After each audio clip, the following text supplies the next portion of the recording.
hole by borrowing from somebody, usually China and other nations around the world. We went from a $5.6 trillion surplus to a $10+ trillion deficit. Why? Because we did things and didn't pay for them. So if the gentleman is asking me, do I believe the Social Security Trust Fund ought to be kept whole, the answer is an emphatic, absolute yes.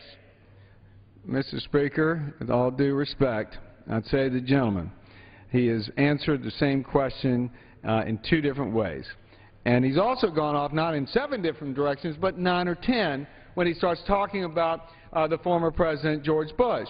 George Bush has nothing to do with this debate, has nothing to do with the issue before us. What I'm asking, Mr. Speaker, is, number one, does he not agree that if we pay for the extension of the payroll tax holiday, we are making sure that we attempt to address the raid on the Social Security Trust Fund? And is that not different than talking about marginal rates on small businessmen and women?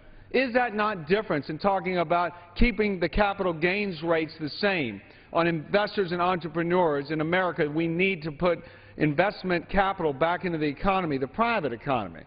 And so my point was not 7 different directions. My point is just that. And again, I would say, Mr. Speaker, to the gentleman, it bothers me to hear that the gentleman just wants to rely on an IOU. The public is tired of saying, yes, we'll owe it, we'll pay it later. What we're saying is, let's make sure we don't dig the hole any deeper. Let's make sure we don't raid the Social Security Trust Fund. That's why we are saying let's pay for it. But again, to the gentleman's point about trying to expedite things so we can have a result out of the conference committee, there's just been no activity on the part of the Senate. They're not serious in wanting to address the issue. At least they've not been thus far. And we're running out of time. So again, I guess the gentleman's solution is go ahead and raid the Social Security Trust Fund and let's extend the payroll tax holiday. And if that's the gentleman's position, then we know the position, I would imagine, of the minority on this issue. Well, the gentleman has talked a lot but hasn't answered my question. And the question was a simple one. Do you believe the same principle applies to the 01-03 tax cuts as applied to the middle-income working people's tax cut that we're talking about? And I will tell you this, my friend. If we were talking about the taxes that you're talking about, they would go through like greased lightning. And there would be no question, but oh, of course we've got to continue those tax cuts.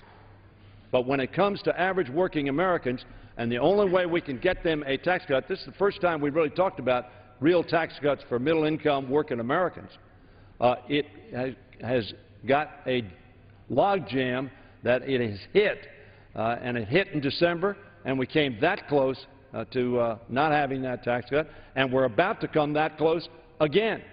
And I'm just telling the gentleman that if he applies the same principle, we could get this done. Now, I'm for paying for it, frankly, the middle-income tax cut. I'm for paying for it, as the gentleman well knows, by a surtax on those who have done the best, not because I want to penalize them, but because all of us in this room, maybe not all of us, but most of us in this room have done pretty well. There are some people in this country who haven't done pretty well. And as Clint Eastwood walked down that road that we saw during the Super Bowl, he said at halftime, we can do better. And I'll tell you what they said in the locker room. Every one of us, according to our ability to get it done, needs to get it done. That's what I'm saying to my friend. I think the position you would be taking would be radically different, and that conference committee would have had a report out on this floor if we were talking about tax cuts for millionaires that would have passed like that.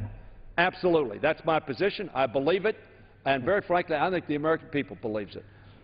I will yield to my friend if he wants to make a comment on that. Then we can leave this subject and go to the infrastructure bill, which I know you'll like to talk about as well. Yes, Mr. Speaker. Thank the gentleman. I just wrap it up by saying I don't think that there was anybody, any working American, that did not benefit from the 01-03 tax relief. So, again, the gentleman's attempt to divide this country saying that some benefit from this and others benefit from that. That's not the way I think most Americans look at it. We're all in this together, okay? And so, again, we're trying to make sure taxes don't go up on anybody.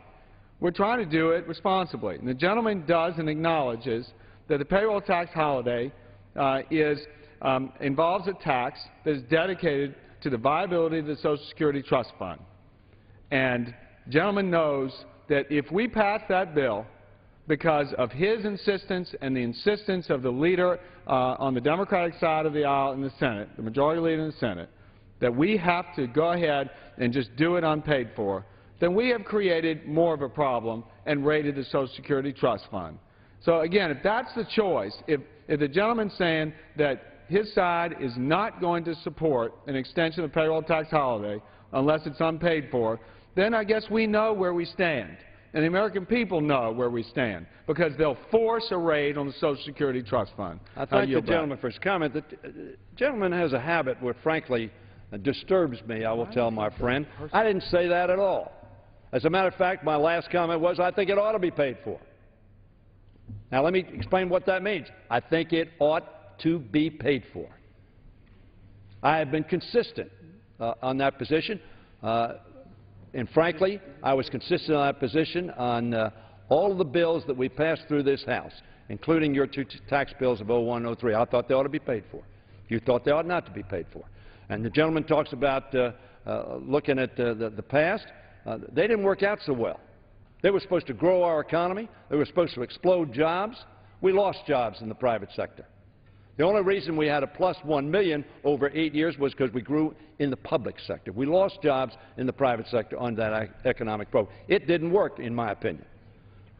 Paid for or not paid for, it did not work. But it did blow a hole in the deficit. What I am saying, and will say again, yes, I think it ought to be paid for. What I think it ought not to be paid for is taking it out of the hide of average working people in this country, which is part of the way you want to pay for it. I don't think that's good policy, because I think that will further depress the economy and take dollars out of the hands of hard-working people. Yes, I think it ought to be paid for. And paying for things is tough. And we didn't pay for things in the last decade. And that's why we dug this deep, deep hole we're in. Now, if we want to go on to the infrastructure bill, I'd like to do that, unless the gentleman wants to make additional comment. On the infrastructure bill, you indicate that it may come to the floor. Can you tell me under what kind of a rule that will come to the floor? Will it be an open rule, as has been projected? I yield to my friend. I'd say the gentleman, the Rules Committee has announced that there is an amendment deadline for members to get their amendments in by Monday morning, and it will then proceed in the normal process to vote on a rule to govern the debate on the American Energy Infrastructure Jobs Act. It's my understanding, Mr. Leader, this bill is over 1,000 pages long. It was marked up just shortly after it was introduced and finalized. Is the gentleman concerned by the length of that bill and the short time that members have to review it, and the very short time that the public will essentially have almost no opportunity to review it? Is the gentleman concerned about that? Mr. Speaker, maybe the gentleman is confusing this majority with the one he was a leader in, because we have now seen all the committees, Transportation and Infrastructure, Resources, Ways and Means, Government Reform, Energy and Commerce, all of them marked up and considered amendments from both sides. And H.R. 7 in its entirety was posted at approximately noon yesterday, the 8th. Noon yesterday was online for everyone to see. The vote is scheduled for next Friday, February 17th. Again, given the process of all the committees and all the markups and the willingness to entertain amendments from both sides, and now posting yesterday, Wednesday, when the vote is next Friday, I think that we are providing and living up to the commitment we've made that we're going to have a much more open process, that the public is going to be able to enjoy its right to know what we're doing, and members and their staffs as well can do what they need to do to prepare for their amendments and their votes on this bill. And I yield back. I thank the gentleman. What I was confusing was your rhetoric now and your rhetoric as it related to a bill that was longer in pages but had 10 times a greater period of time for debate, discussion, considered by extraordinarily large number of committees in both the Senate and the House, town meetings all over this country about that bill. What I'm confusing is your rhetoric as it related to the Affordable Care Act and your rhetoric related to the transportation bill, which has had probably 1/20th or 1/30th of the time to consider, certainly by the public. I don't know that anybody has had a town meeting or had the opportunity for the public to have input on this bill as it is now written. And very frankly, I may be confusing it with the bill that we just adopted on suspension of the calendar without any opportunity to amend it, which was filed less than 24 hours ago. Right. Mr. Speaker, the gentleman knows where I'm going on that last comment, because I'll just point out the fact when he was Majority Leader, that bill, the Stock Act, had sat dormant, and he refused as Majority Leader to pick up the bill and bring it to the floor of the House. And again, by giving the vote that we just saw, I think that there was probably a legitimate working and to improve and strengthen the bill, which indicated and was reflected in the vote that we just had on the Stock Act. As for the gentleman's suggestion that somehow I'm confusing this bill with others and his reference to the Affordable Care Act, you know, the public doesn't like that bill, right? And it doesn't. And I'm thinking that perhaps the gentleman is confusing this bill with one that came up during his term as Majority Leader when the cap-and-trade bill was filed at 2 a.m. and then we were asked to vote on it at 10 o'clock the next morning. Again, I think, Mr. Speaker, the gentleman knows we have provided for over a week's time and then some for members to take a look at the full version and to give members time to prepare their amendments until next Monday so that we can have a full and robust debate on this bill. I yield back. I thank the gentleman. The gentleman says full time, but very frankly, there wasn't participation by everybody in this full discussion. And in fact, as I said last week, and I will reiterate this week, because he hasn't changed his position, Ray LaHood, Republican, former Chief of Staff to the Republican leader in this House, former Chairman of an Appropriations Subcommittee on the Republican side of the aisle, says this is the most partisan transportation bill I've ever seen. And it's almost the most anti-safety bill I've ever seen. It hollows out our #1 priority, which is safety, and frankly, it hollows out the guts of the transportation efforts that we've been about for the last 3 years. He concludes with, it's the worst transportation bill I've ever seen during 35 years of public service. Ray LaHood, Republican, Secretary of Transportation. Now, whatever time the gentleman has spent that he thinks exposing this bill, he didn't expose it on our side and he apparently didn't expose it in a way that reached bipartisan agreement from the Secretary of Transportation. I will tell you, I lament the fact, Mr. Leader, when I was Majority Leader, and the gentleman likes to refer to that, transportation bill passed with an overwhelmingly bipartisan vote. Every transportation bill that I've seen in the 30 years I've been in the Congress of the United States has passed on an overwhelmingly bipartisan vote. And it came out of committee almost unanimously. This bill, as the gentleman knows, came out on a purely partisan vote. Except, actually, it was a bipartisan opposition because Mr. Petri, longtime member of the Transportation Committee, and, of course, Mr. LaTourette's not too happy with the bill either, as the gentleman knows, who's a senior member on your side, one of your leaders on your side of the aisle. So I will tell my friend that, unfortunately, we have a situation where you're going to bring a bill up next week which clearly is a bipartisan bill which does not enjoy bipartisan support, contrary to every transportation bill that I think we've passed in this House in the 30 years I've been here. I yield to my friend. Mr. Speaker, I'm just marveling at the fact that I don't understand what the gentleman is seeing here. The Washington Post has done extensive coverage and story on that transportation bill and the 5,000-plus earmarks that were involved in the bill that he's bragging about. Again, we're in a new day here. We're shining the light of day. We're saying no more earmarks. We're not doing things the way we used to do them, and that's exactly what the people want. They want a reformed Congress that belongs to them, that works for them and not the other way around.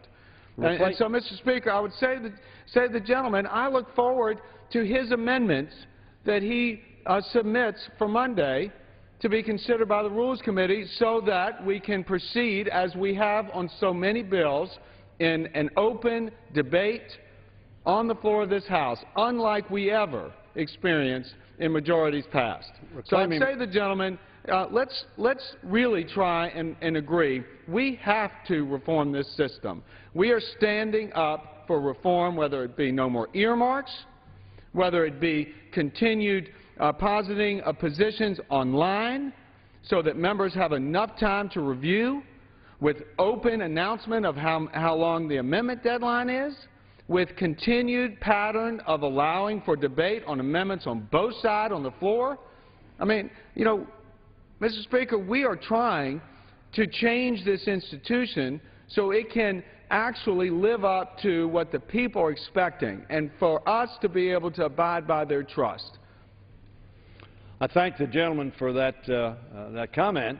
I think the American people apparently don't think we're accomplishing that objective that you want to accomplish by virtue of their response to the polls about what they think of the job that we've done over the last year. But let me say, in addition to that, the bills I was referring to, my friend, yes, while I was Majority Leader, we had the House and the Senate. I said 30 years. The 12 years that your party had the chairmanship of the Transportation Committee, we passed bills on a bipartisan basis. And with respect to transparency, as the gentleman knows on earmarks, you quadrupled the number of earmarks under your leadership.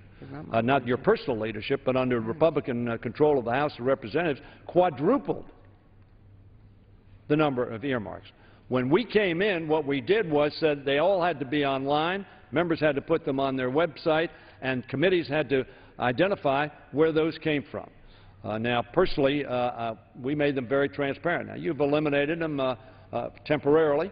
We'll see whether that holds, but we will move on to the question of whether or not, when you say we're going to have open amendments, whether or not the amendments that are germane will be made in order so that, in fact, we can impact on the bill. The gentleman says he's interested in seeing my amendments. I think most of the amendments will come from our committee members. They're the ones that are struggling to find out exactly what this bill does, and we don't believe it's paid for, by the way, as I think the gentleman probably has seen the CBO report. But let me ask you this. Do you believe this bill is a jobs bill? I believe that what is needed, Mr. Speaker, is some certainty so that the agencies at the state level can operate with their plans going forward for infrastructure needs. I believe that the private sector that is heavily involved with the infrastructure industry can know how to plan so they can make investments necessary so that we can see the maintenance, repair, and expansion of our infrastructure system in this country. We're about trying to say, let's grow. Let's grow. Let's try and work together so we can grow this economy. The economy is dependent upon an infrastructure future that is certain. And the gentleman also knows that we have in the bill a paid-for that is derived from the expansion of the ability to explore in the deep ocean off our coasts, because it's an energy resource that we should be utilizing. And that as well holds the potential for thousands of new jobs. And so, Mr. Speaker, we are all about job creation, and I hope that the gentleman can join us in what is titled the American Energy Infrastructure Jobs Act. I thank the gentleman for his comment. Am I to take it, therefore, he disagrees with Speaker Boehner when Speaker Boehner said just a few days ago we're not making the claim that spending taxpayer money on transportation projects creates jobs? We don't make that claim. So this would not be a jobs bill from that standpoint. Am I correct? Again, the gentleman, if he wants to play gotcha, what I just said... No, I'm not playing gotcha. I want to figure out whether this is a jobs bill. We haven't had a jobs bill I think the gentleman over 400 days. I yield. Mr. Speaker, the gentleman just heard what I said. We can create jobs if we open up the ability for more energy exploration. We can create jobs if we provide some certainty to the industries and the state agencies as well as the federal agencies that are involved in planning and charting the course for infrastructure maintenance, repair, and expansion in this country. Growth requires infrastructure that is at top notch, and we know we're a far cry from that in this country. So the gentleman understands my point. Growth comes from better infrastructure. Growth comes from expanding the ability to explore our natural resources off our coast, something that unfortunately most members on his side of the aisle have not been supportive of in terms of charting a more certain and responsible energy future. And so I'd ask, does the gentleman have any more scheduling questions? Have any more what? Scheduling questions. Well, these are all scheduling questions. These are scheduling questions as to whether or not we're going to have legislation on the floor that can get us from where we are to where we want to be. The gentleman knows that the Senate has passed a bipartisan bill out of committee with Senator Imhoff, Republican, and Senator Boxer, not exactly ideological soulmates, coming together and agreeing on infrastructure. Why? Because they believe it creates jobs. What I'm trying to figure out to you, you go from other aspects of the bill that create jobs, but apparently, and you say infrastructure is necessary for growth. My reading of that is, as the President's pointed out, investing in infrastructure does in fact grow jobs. To the extent that we can pass a bill, scheduling a bill that has bipartisan support here and bipartisan support there, and the support of the President of the United States is what we ought to be doing. Doing it in a partisan fashion undercuts our scheduling of moving that forward. That's my point. I think the gentleman understands that point. But I would hope that as we work on this bill, we could do what the Senate's done, which they don't do very often, and come together in a bipartisan way, as we have historically done in this House on transportation and infrastructure bills. So important for the growth of our country and the creation of jobs and the moving forward, as you say, and I believe as well, we ought to come together and accomplish. Unless the gentleman has any further, I'll yield back the balance of my time, Mr. Speaker. Gentleman yields back his time. For what purpose does the gentleman for Virginia rise? Mr. Speaker, I ask unanimous consent that when the House adjourns today, to adjourn to meet at 1 p.m. on Monday, February 13, 2012. Without objection, so ordered. We're going to 1 minute.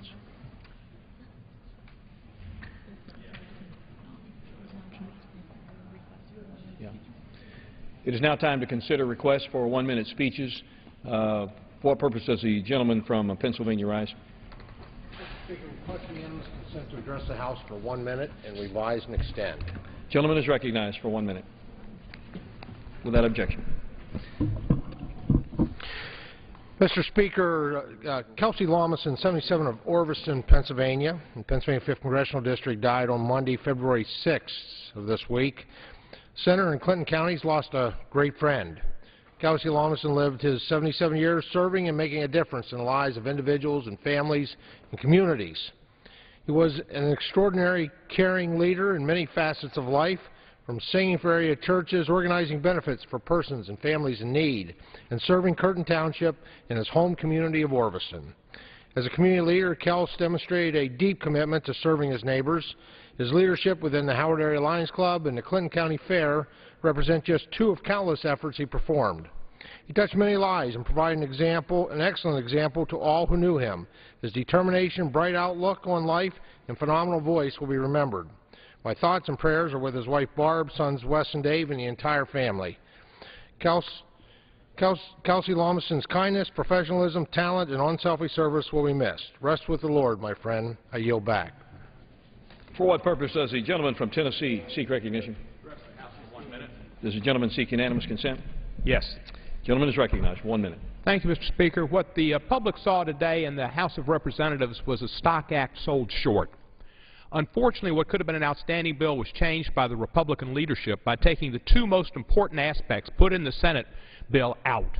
One was a public corruption provision that would have allowed prosecutors to prosecute from the courthouse to the Capitol public corruption.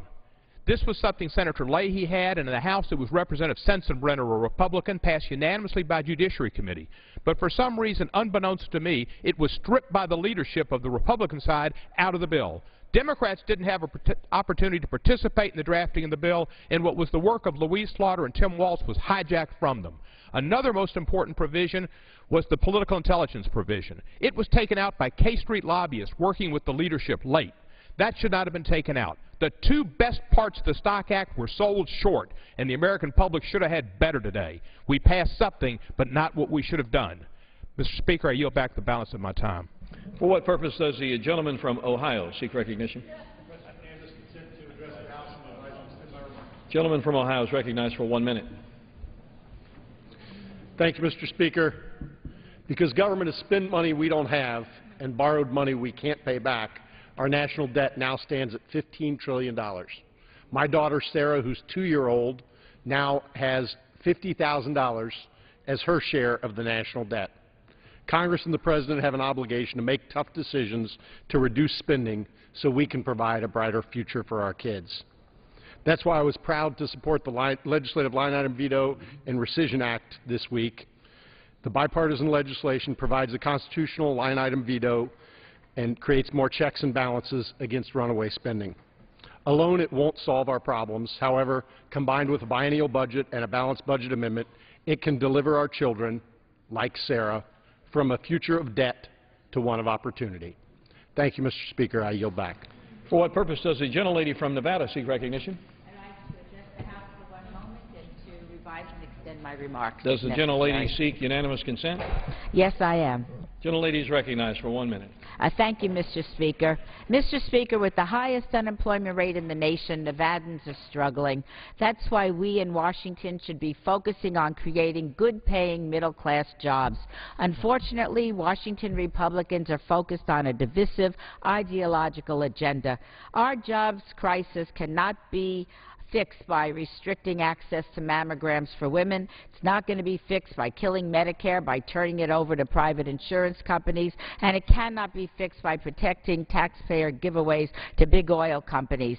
Our jobs crisis can be fixed by getting real about job creation, and we can do that right now by passing legislation expanding our visa waiver program, which allows tourists from certain countries up to 90 days of visa-free travel to the U.S. In 2010, nearly 18 million people visited our country due to this program. What will happen if we expand it? The answer for tourism-dependent states like Nevada is simple. It will put people back to work. I urge my Republican colleagues in the House and the Senate to drop their ideological agenda. Join me in making job creation our top priority. I yield back. For what purpose does the gentleman from Texas seek recognition? Mr. Speaker, I rise to ask unanimous consent to address the House for 1 minute and revise and extend my remarks. Gentleman from Texas is recognized.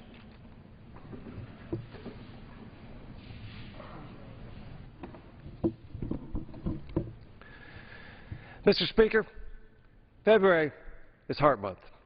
I rise today to recognize Save a Life Community Heart Training Day. This is an effort by the American Red Cross, the Texas Arrhythmia Institute, and the Methodist DeBakey Heart and Vascular Center in Houston, Texas, to raise awareness about the importance of adult CPR and AED use. Sudden cardiac arrest, also known as SCA, is the leading cause of death in the United States, with roughly 300,000 Americans dying from SCAs every year. Both of my grandfathers died of SCA before I was born. I always dream of what it would be like to go fishing with Grandpa. The best chance for survival is defibrillation, delivery of electric pulse shock to the heart. An SCA victim has a 50 to 75% chance of survival if a shock is administered to the heart within 5 minutes of collapse. Awareness and training are critical to saving and enhancing lives. Mr. Speaker, as sponsor of legislation designed to encourage Good Samaritans to use AEDs to save lives, I'm proud to recognize Save a Life Day. Get trained. so a young boy can go fishing with Grandpa. I yield back. For what purpose does the gentleman from Illinois seek recognition? Speaker, I ask unanimous consent to address the House for 1 minute and to revise and extend my remarks. Without objection, the gentleman from Illinois is recognized for 1 minute. Mr. Speaker, I rise today to send up a signal flare about a grievous concern that has foisted itself upon this nation from the Obama administration, and that is this. The Obama administration is now going up to communities of faith and poking their chest and saying, either you will change the dictates of your conscience or we will fine you. We will use the long arm of the federal government to manipulate you into our view of the world, not the view of the world that you think is bestowed upon you by God. Mr. Speaker, that is a grievous error. That is a provocation that needs to be answered. And in a nutshell, we have a foreshadowing of what happens when that isn't answered. And it's a foreshadowing that comes in the form of a quote from Pastor Martin Niemöller, an anti-Nazi activist. He said, "First they came for the Jews, and I didn't speak out because I was not a Jew. Then they came out for the communists, and I didn't speak out because I was not a communist. Then they came out for the trade unionists, and I didn't speak out because I was not a trade unionist. And then they came for me, and there was no one left to speak out for me." Mr. Speaker, it's time for this country to rise and to speak out and to push back on this outrageous provocation from the Obama administration. I yield back. The chair lays before the House the following personal requests. Leave of absence requested for Mr. Burton of Indiana for today, Ms. Edwards of Maryland for today, and Mr. Michaud of Maine for today. Without objection, the requests are granted. Under the Speaker's announced policy of January 5, 2011, the gentleman from Illinois, Mr. Shimkus, is recognized for 60 minutes as the designee of the Majority Leader. Thank you, Mr. Speaker. I ask unanimous consent to revise and extend. Without objection, so ordered. The gentleman is recognized.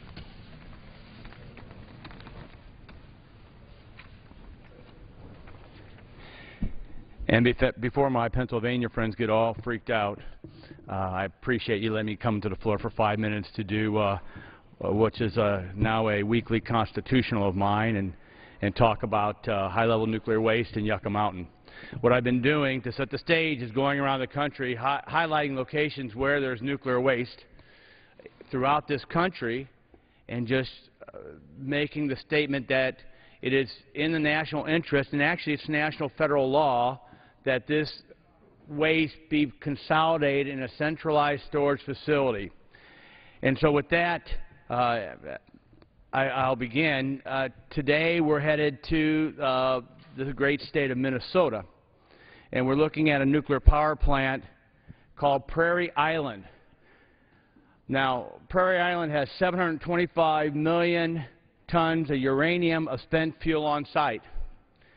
Prairie Island has waste stored above the ground in pools and dry cast.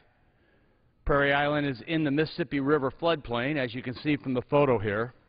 And Prairie Island is 50 miles from the Twin Cities. Now, where should this waste be? Well, this waste should be where in the 1982 Energy Policy, the Waste Policy Act, and then the amendments in 87 said by federal law it should be, which is underneath a mountain in a desert. And where is that mountain? The mountain's called Yucca Mountain. Currently, after $15 billion spent researching and preparing the site, we have 0 nuclear waste on site. If we were storing the nuclear waste there, it would be 1,000 feet underground, it would be 1,000 feet above the water table, and it would be 100 miles from the nearest body of water, which would be the Colorado River. Now, look at the difference between Yucca Mountain, 100 miles from the Colorado River, versus nuclear waste right next to the Mississippi River, actually in the Mississippi River floodplain. So why aren't we doing what the law has dictated? Well, we have the majority leader of the Senate who's been blocking funding and stopping any movement to do the final scientific study. In fact, the will of the House spoke last year when we voted, I think, 297 votes, bipartisan votes, to complete the funding and the study. So let's look at the senators from the region of where this nuclear power plant is. And it's very curious, the two senators from Minnesota, Senator Klobuchar, Senator Franken, they're silent. They're silent on nuclear waste in their own state. It's very curious. Not only nuclear waste, but nuclear waste on the river. And then you go to North Dakota. Senator Conrad has voted no. Senator Hoeven supports it. South Dakota, Senator Johnson voted no. This is all in the region. Senator Thune supports. Senator Nelson votes in support of Yucca Mountain. Senator Johnson votes in support of Yucca Mountain. Now, Minnesota has 2 sites, 3 reactors. 2 of them are right in this location. So as I've been coming down to the floor, if you add these new senators to the total tally, right now we have 40 senators who have expressed support for moving high-level nuclear waste.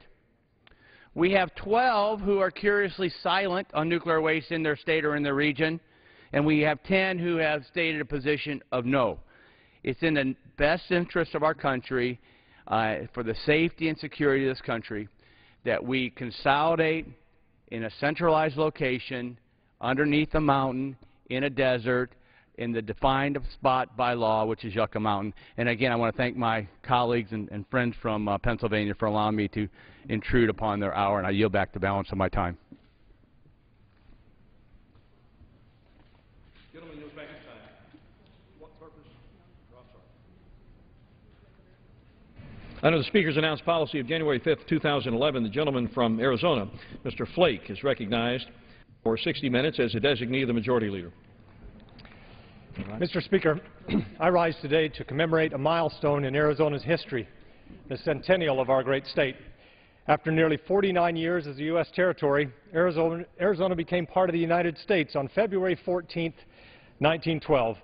Today, Arizona is a bustling, contemporary oasis of more than 6 million people.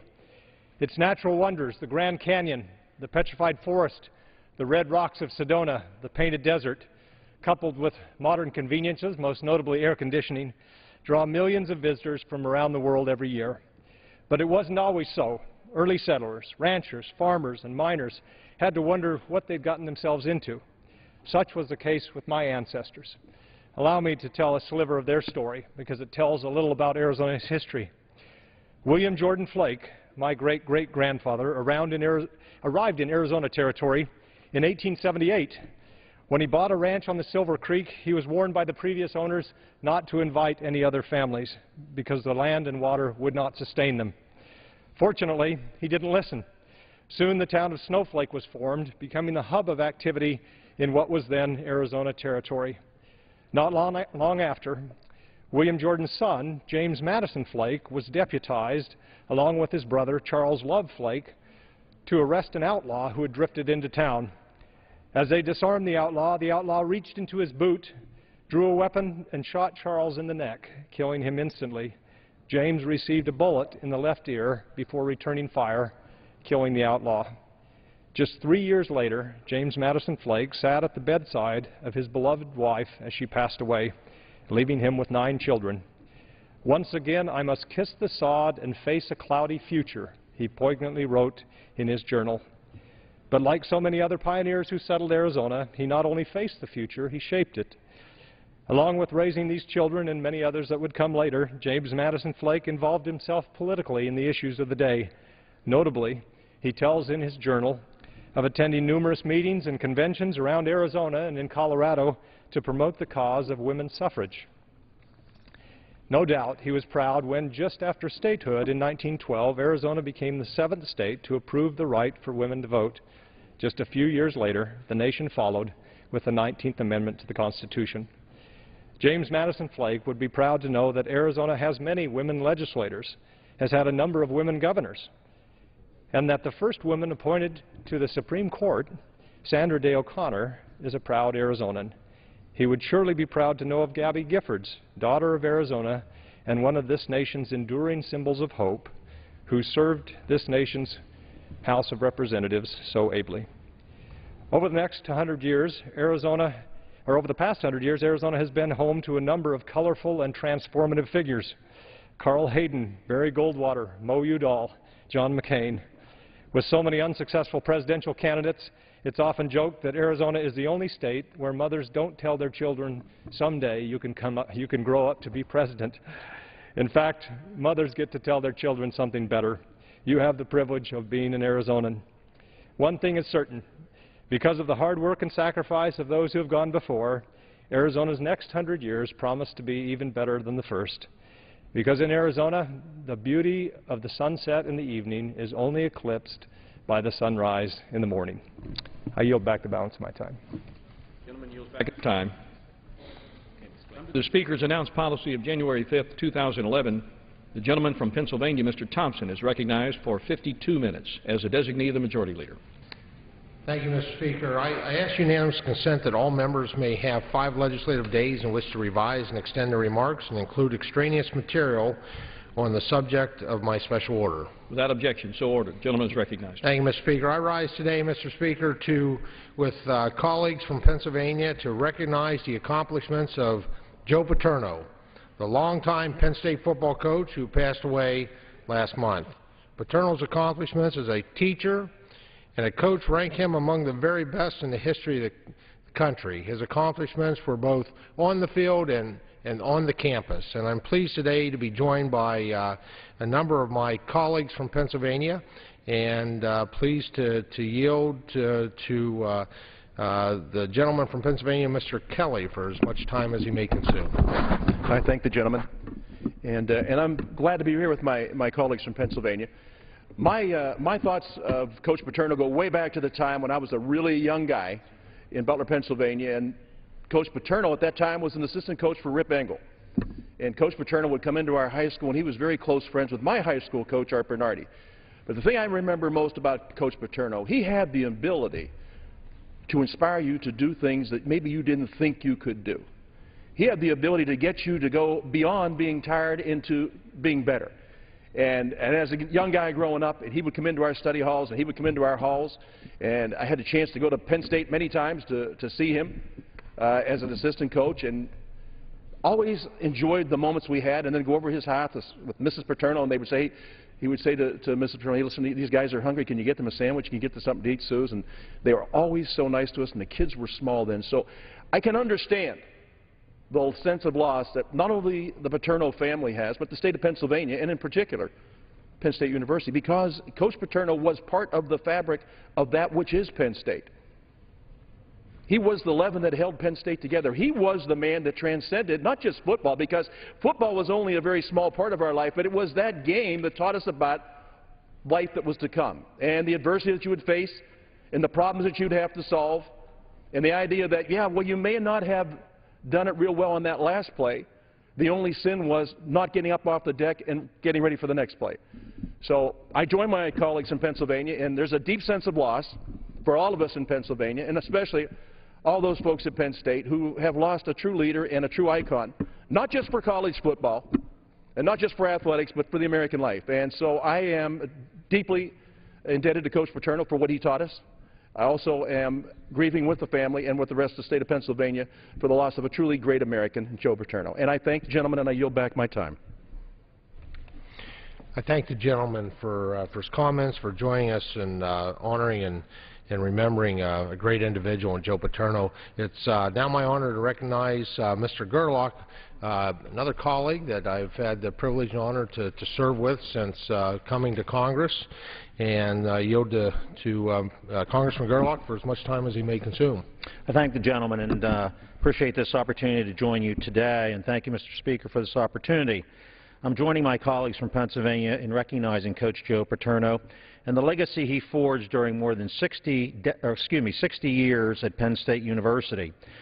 Most major college football programs measure success solely on what happens on a 100-yard patch of grass on Saturday afternoons in the fall. And if you measure it a career only in wins and losses, what Coach Paterno achieved is historic. 409 times he walked off the field victorious, the most wins of any coach in Division I college football. However, what set Coach Paterno apart was that he demanded excellence from his players every day of the week. Success with honor was what Coach Paterno expected, whether his players were performing in front of 100,000 fans in Beaver Stadium or taking an exam in a classroom. As someone who played football through youth league all the way through college, I fully appreciate the special role that a football coach can play in the lives of his players. A coach is above all a teacher, and one who can build his players' character and instill the values of hard work, persistence, and teamwork, lessons that last a lifetime. And Coach Paterno did just that. Football was the means by which he molded players into leaders and forever transformed a university. He prepared his players to be winners in life, not just on Saturday afternoons. That is why when Joe Paterno passed away on January 22nd, Pennsylvania lost a legendary football coach who graciously used the spotlight that he was given to help his players, Penn State University, and our great Commonwealth. May he rest in peace. I yield back the balance of my time. I thank the gentleman for participating today and this remembering and celebrating. Mr. Speaker, in my times of my life of opportunities to that I have reflect back and I think on as special times. There's one time in particular when I was a senior in high school. I grew up in Center County went to Penn State, proud Penn State alumni. I grew up in the shadow of the Nittany Lion and Joe Paterno. And one of my most meaningful memories, having played high school football, was the day I got word that Coach Joe Paterno had asked for game films to look at me as a prospect for that great team. And that was going well until he saw that as an offensive guard I was less than 200 pounds. And so, but today I still treasure that. I still treasure that he looked at my performance and at least saw something there. You know, Joe Paterno grew up in Brooklyn, the descendant of Albanian and Italian immigrants. He derived a toughness from that heritage, describing his father's Albania as a land of quiet, hard-headed people. His toughness was seasoned by a deep appreciation of the classics. Virgil, which he read in the original Latin, was a key source of inspiration for Paterno. He wrote, quote, "I'll never forget the majestic ring of the opening lines of Aeneid. Arma veracum cano Troai kai primus aboris," which he just translated as "of arms and the man I sing." Paterno grew inspiration for Virgil's hero Aeneas. Of Aeneas he wrote, "He yearns to be free of his tormenting duty, but he knows that his duty is to others, to his men." He attended Brown on a football scholarship where he met and combated prejudice. Prejudice from those who thought that football players lacked the intellectual firepower of other students. Prejudice from those who thought birth gave status instead of personal excellence and hard work. Prejudice based on religion. As a player and later as coach, Paterno gave everything to his men, his players, and his team. I'm now very proud to yield to my good friend from Pennsylvania, also a Penn State alumni, Nittany Lion, Mr. Dent. And thank you, Mr. Thompson, for organizing this special hour to discuss the life of Joseph Vincent Paterno. As has been said, there have been many eulogies said about Joe Paterno. He was an extraordinary man by anyone's measure. And as has been mentioned, he came to us via Brooklyn and Brown University, where I believe he studied English literature. And he always had a great, he always took great inspiration from the books he read and the classics. In fact, you know, he turned down a life in professional football in order to stay at Penn State, to stay in this university academic environment. He actually liked meeting with the faculty and enjoyed discussing English literature and other weighty matters. And this man was quite complex. He was more than just football, although certainly that was such an important part of his life and a big part of his life. You know, we should also know, too, that some of us would always we've watched Joe Paterno over the years. My mom is a Penn State alumna. I'm a Penn State alumnus. And so our family goes back, you know, many, many decades. And so we have some acquaintance with Joe Paterno, and many people fondly remember him, the guy with the thick Coke bottle lenses and the khaki pants, flood pants with athletic shoes. That's how they'd see him out in the field, getting a little agitated from time to time with the officials. But he was much more complex than all that. A few things. First, if there's a theme about Joe Paterno's life, it was that he was about setting clear standards, as one of his children had told me. His 5 wonderful children, wonderful devoted wife, Sue Paterno. And he often said, Joe said things like this: take care of the little things and the big things take care of themselves. You either get better or you get worse. You never stay the same. And most importantly, he said, make an impact. That was the wisdom that his father passed on to him and that Joe passed on to his children. Make an impact. And so when you think about it, Joe Paterno's life was about making an impact. And football was just a means to that greater end for him. You know, he and his wife, Sue, would see a need, and they would meet it.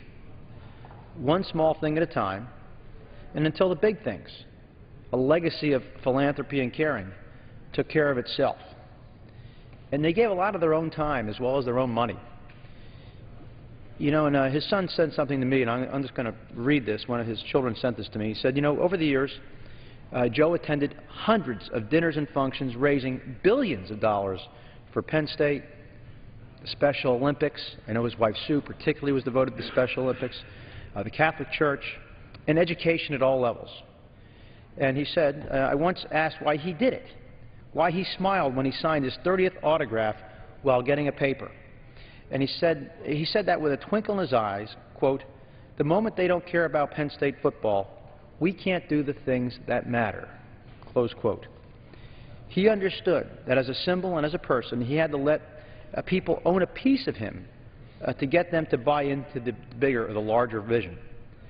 They did, and the results were spectacular.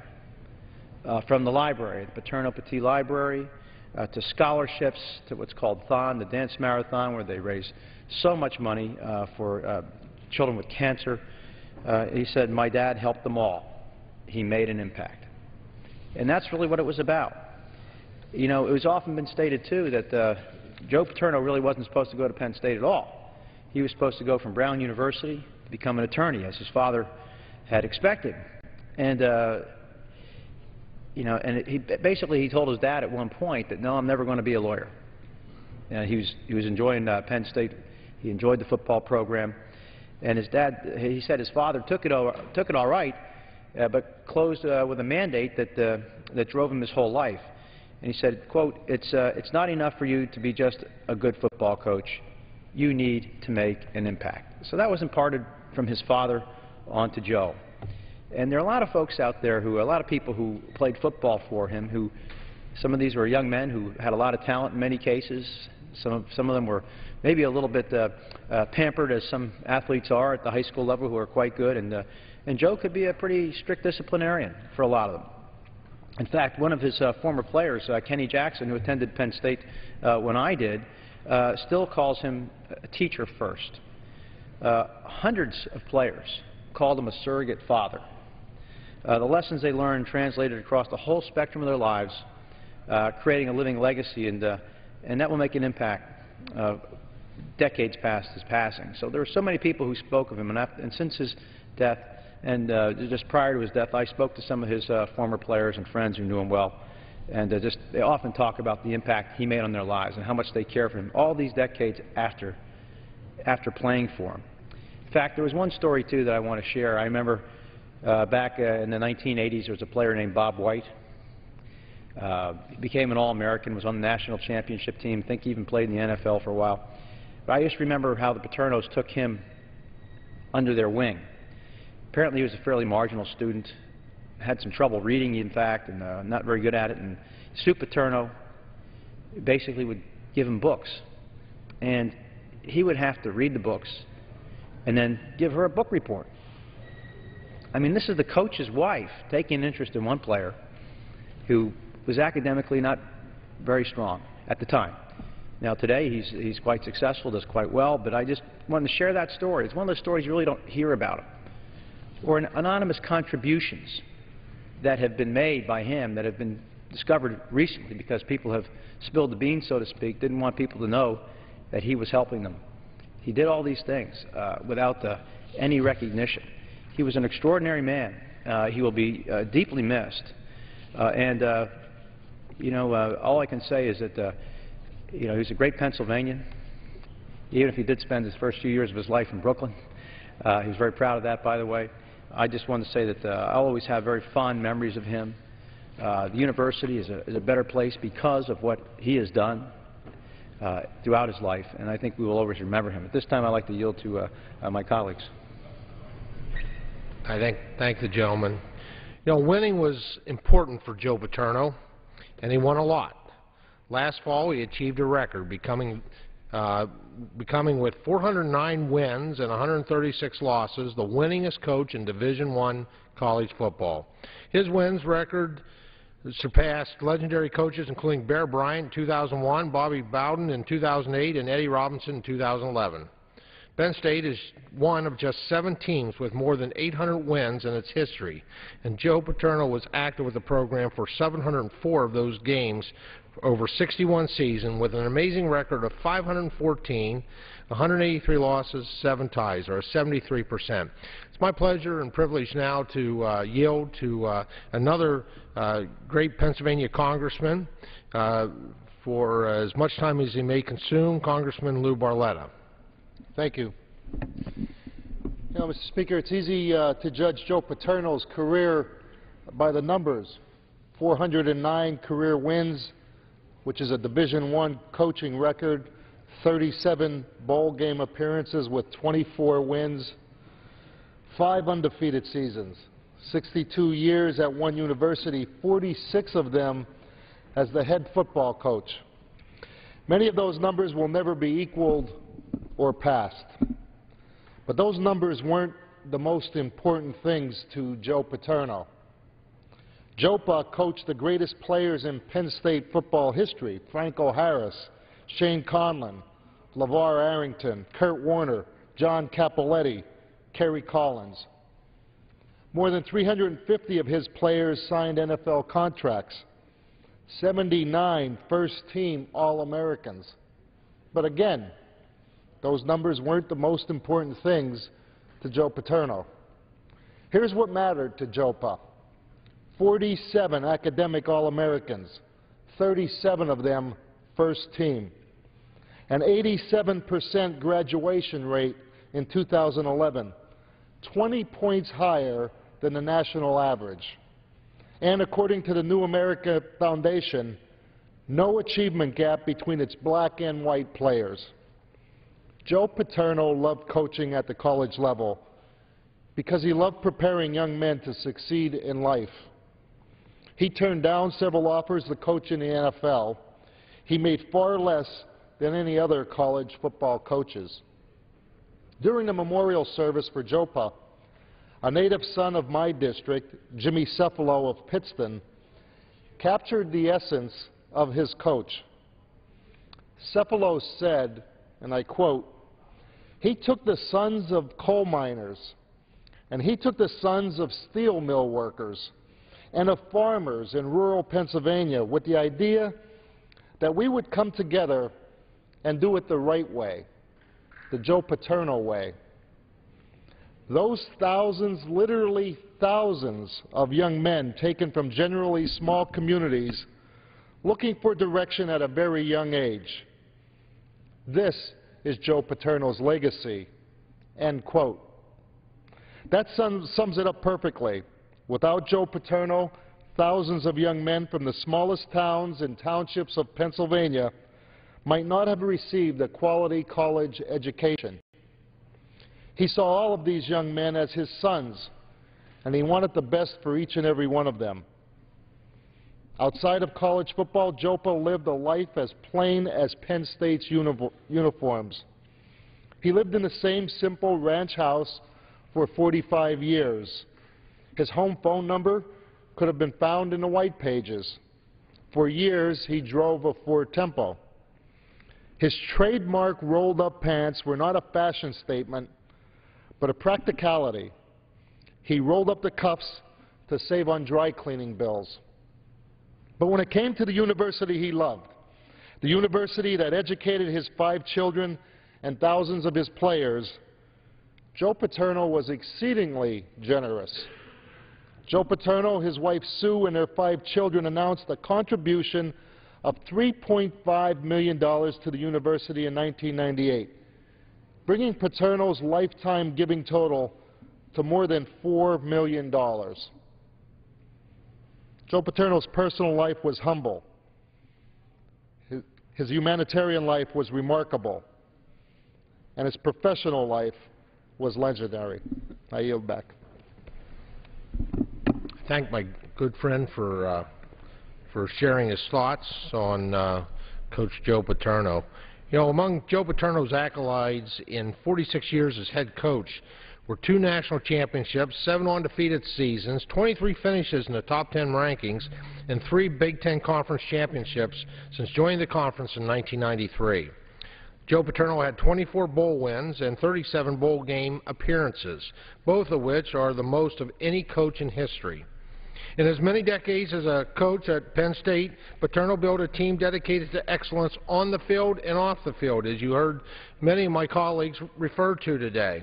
He saw football as important, but he kept even football in perspective. In his view, the players who have been most important to the success of Penn State teams have just naturally kept their priorities straight. Football, a high second, but academics, an undisputed first, in his words. Paterno said that he hounded his players to get involved. Don't let the world pass you by. Go after life. Attack it. 10 years from now, I want you to look back on college as a wonderful time of expanding yourself, not just 4 years of playing football. The purpose of college football is to serve education, not the other way around. He understood that education required effort by both students and teachers. Another of his quotes, even the most talented teacher can try what he or she thinks is teaching, but it won't really take unless the student takes charge of the most important job, learning. End quote. Thus began Joe Paterno's grand experiment at Penn State, where players would not just be model athletes, but model students and model citizens. His players responded, consistently ranking at or near the top among the leading football programs and graduation rates. Under his tenure, Penn State football team had 16 Hall of Fame scholar athletes, 49 academic All-Americans, and 18 NCAA postgraduate scholarship winners.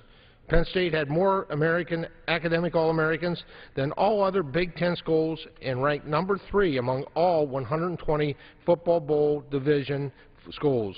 In 2009, the graduating rate of Joe Paterno's players was 89%, and the graduation success rate was 85%, both of which were the greatest among all football programs in the final 2009 Associated Press Top 25 poll. Now, pleased to yield.